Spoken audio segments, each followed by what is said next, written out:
வணக்கம். பைபிளை முழுவதுமாக வாசிக்கும் நம் லட்சிய பயணத்திற்கு உங்களை அன்புடன் வரவேற்கிறேன். இன்று நாம் தொடக்க நூலில் 5வது அதிகாரத்தை வாசிக்க இருக்கிறோம்.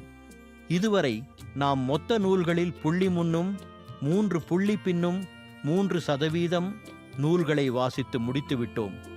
இன்னும் சில நூல்களை முடித்தால் நம் பயணம் வெற்றிகரமாகும். இன்றைய வாசிப்பின் மூலம் அந்த இலக்கை இன்னும் முன்னோக்கி நகர்த்துவோம். வாங்க தொடங்குவோம். ஆதாமின் வழிமரபினர். ஆதாமின் வழிமரபின் அட்டவணை பின்வருமாறு: கடவுள் மனிதரை படைத்த பொழுது அவர்களை தம் சாயலில் உருவாக்கினார். ஆணும் பெண்ணுமாக அவர்களை படைத்தார். அவர்களை படைத்த நாளில் அவர்களுக்கு ஆசி வழங்கி மனிதர் என்று பெயரிட்டார். ஆதாமுக்கு 130 வயதான போது அவனுக்கு அவன் சாயலிலும் உருவிலும் மகன் ஒருவன் பிறந்தான். அவனுக்கு சேத்து என்று பெயரிட்டான். சேத்து பிறந்தபின் ஆதாம் 800 ஆண்டுகள் வாழ்ந்தான். ஆதாமுக்கு புதல்வரும் புதல்வியரும் பிறந்தனர். மொத்தம் 930 ஆண்டுகள் வாழ்ந்தபின் ஆதாம் இறந்தான். சேத்துக்கு 105 வயதான போது அவனுக்கு ஏனோசு பிறந்தான். ஏனோசு பிறந்தபின் சேத்து 807 ஆண்டுகள் வாழ்ந்தான். சேத்துக்கு புதல்வரும் புதல்வியரும் பிறந்தனர். மொத்தம் 912 ஆண்டுகள் வாழ்ந்தபின் சேத்து இறந்தான். ஏனோசுக்கு 90 வயதான போது அவனுக்கு கேனான் பிறந்தான். கேனான் பிறந்தபின் ஏனோசு 815 ஆண்டுகள் வாழ்ந்தான். கேனானுக்கு புதல்வரும் புதல்வியரும் பிறந்தனர். மொத்தம் 905 ஆண்டுகள் வாழ்ந்தபின் ஏனோசு இறந்தான். கேனானுக்கு 70 வயதான போது அவனுக்கு மகலலேல் பிறந்தான்.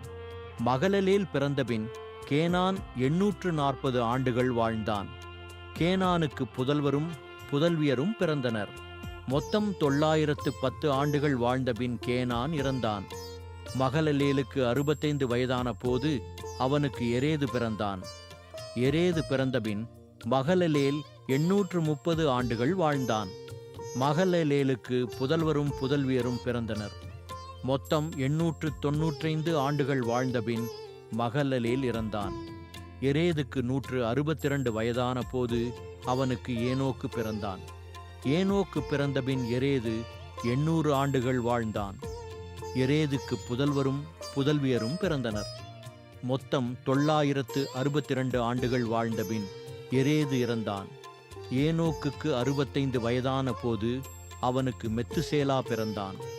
மெத்துசேலா பிறந்தபின் ஏனோக்கு 300 ஆண்டுகள் கடவுளோடு நடந்தான். ஏனோக்கிற்கு புதல்வரும் புதல்வியரும் பிறந்தனர். ஏனோக்கு மொத்தம் 365 ஆண்டுகள் வாழ்ந்தான். ஏனோக்கு கடவுளோடு நடந்து கொண்டிருந்தான். பின்பு அவனை காணவில்லை, ஏனெனில் கடவுள் அவனை எடுத்துக்கொண்டார். மெத்துசேலாவுக்கு 187 வயதான போது அவனுக்கு இலாமேக்கு பிறந்தான். இலாமேக்கு பிறந்தபின் மெத்துசேலா 782 ஆண்டுகள் வாழ்ந்தான். மெத்துசேலாவுக்கு புதல்வரும் புதல்வியரும் பிறந்தனர். மெத்துசேலா மொத்தம் 969 ஆண்டுகள் வாழ்ந்தபின் இறந்தான். ஈலாமேக்கிற்கு 182 வயதான போது அவனுக்கு மகன் ஒருவன் பிறந்தான். அவன் ஆண்டவரின் சாபத்திற்குள்ளான மண்ணில் நமக்கு உண்டான கடின வேலையிலும் உழைப்பிலும் நமக்கு ஆறுதல் அளிப்பான் என்று சொல்லி அவனுக்கு நோவா என்று பெயரிட்டான். நோவா பிறந்தபின் இலாமேக்கு 595 ஆண்டுகள் வாழ்ந்தான். இலாமேக்கிற்கு புதல்வரும் புதல்வியரும் பிறந்தனர். இலாமேக்கு மொத்தம் 777 ஆண்டுகள் வாழ்ந்தபின் இறந்தான். நோவாவிற்கு 500 வயதான போது அவருக்கு ஷேம், காம், எப்பேத்து ஆகியோர் பிறந்தனர். நாம் 1189 அதிகாரங்களில் 5 அதிகாரங்களை நிறைவு செய்துவிட்டோம். இன்னும் சில அதிகாரங்களை வாசித்தால் முழு பைபிளையும் முடித்து விடுவோம். நாளை அடுத்த அதிகாரத்தை பார்க்க சந்திப்போம்.